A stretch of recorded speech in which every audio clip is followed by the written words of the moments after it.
Welcome into 5 on Your Sideline. I am Corey Miller, and well, we made it to basketball season.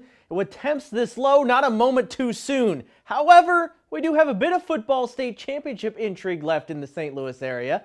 St. Pius plays in Class 2 tomorrow. Live for Life face Seneca in the Class 3 state title game this morning, going for their first ever championship. Hawks down early, but Phoenix Isaiah airs it out. Deshaun Moss is there. Seneca leads 14-12. Later, that same pair. Look at this connection coming up. Hawks on top 18-14.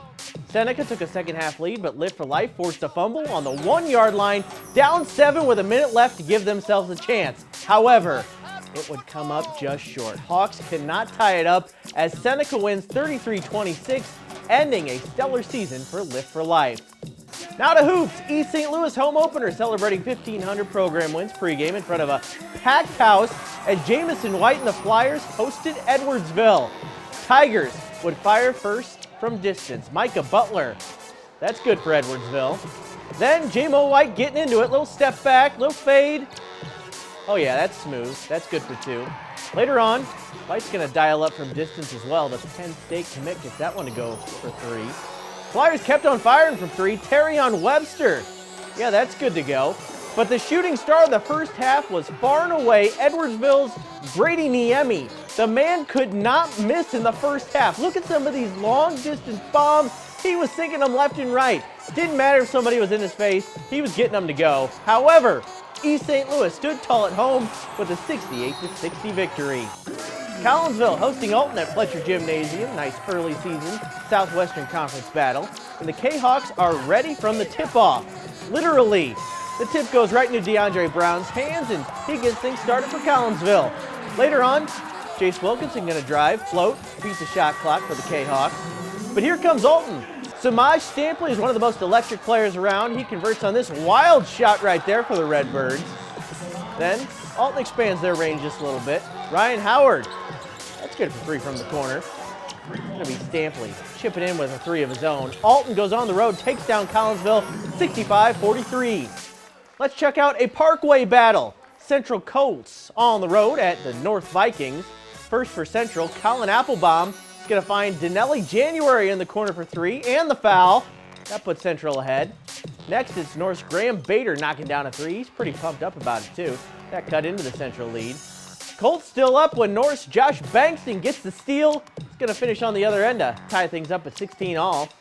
Good defense on the other side too. Tyler Washington, he gets his own steal, and then the hoop for Central. They go on to win 55-42. Over to Coriezu. Chargers hosting Webster Groves. Coriezu's Izzy Rohr going to find Maggie Anstey. Beautiful 3-pointer. Gets things started for the Chargers. Next on the inbounds pass, Izzy Rohr with a beautiful arc on this 3. 10-zip Coriezu. Later on, Lauren Ortworth surrounded by defenders, but she's going to get the hoop and the harm and 1. And finally, Anstey, long pass to Lauren Overby. That's just inside the arc for 2. That makes it a 19-0 run to start the game for the Chargers. Coriezu goes on to win 54-27. Well, the prep football season may be drawing to a close, but high school dreams are about to turn into college reality. It was another impressive signing day in St. Louis, and we were all over the area showcasing the next generation of college football talent. Let's start in Brentwood. I've never been here for a signing, but Demetrius Thompson wants to change that. The edge rusher is heading to Boston College and paving the way in Brentwood. I'll just put Brentwood on the map. Not saying Brentwood was unknown, but it's a small school. You're not going to be known if you're not a Class 6.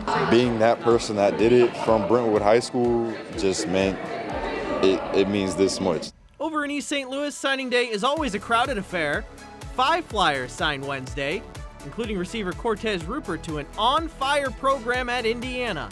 I liked it. As soon as I went up there on my official visit, I committed on the spot. Well, the next day after I committed, I didn't check out any other schools. It just felt like home. So, and now they're the number 2 team, so I'll make the right choice. I'll make the right choice.